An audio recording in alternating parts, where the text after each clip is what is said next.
I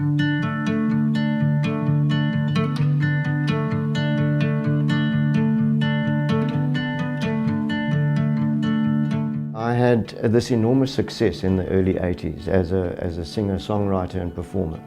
So I had a string of hits on the radio, and it was almost unexpected. And so suddenly I found myself, in huge demand and working very hard and and I developed a sort of a comedic persona, the David Kramer with a bicycle and the middle parting in his hair, and then later the red shoes, and I got the Volkswagen bus contract, and that I became very, very well known. The persona started to become really almost too powerful, and it was difficult for me to be private, just to be the private David Kramer and not just the David Kramer. I always think maybe I should have given myself another name like some other people did, And afterwards I just felt that because of the times and because of the pressure on me, that I really just wanted to step back and reassess. When I started out, I was using satire, and I was in some ways satirizing my own background.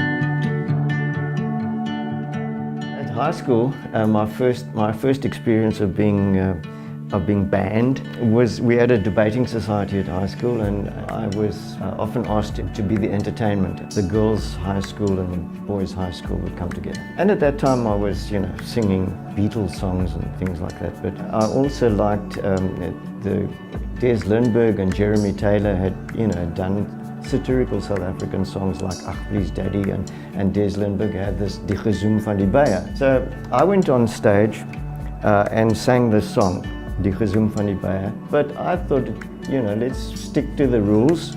Die kakalaka kak, so, and I sang that, much to the amusement of the pupils. and then I was never invited back again.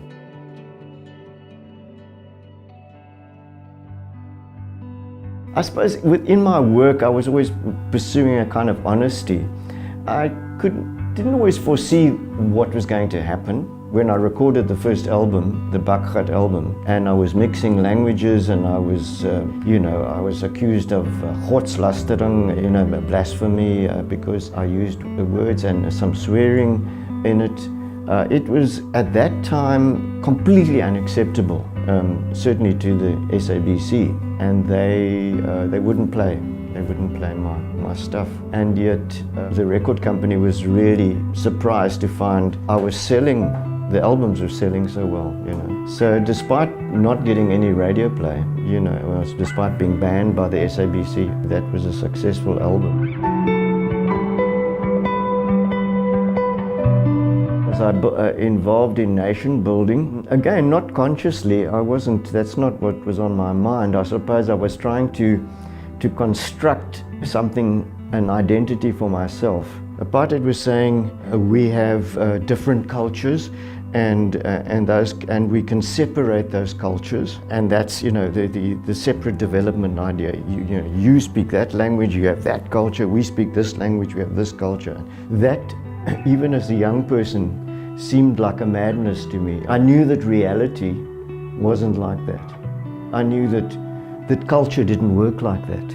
What I was doing was, as an artistic endeavor, was to investigate the commonality, the blurring. That was what I was interested in. I was interested in looking at those grey areas, because the history of people is always like that.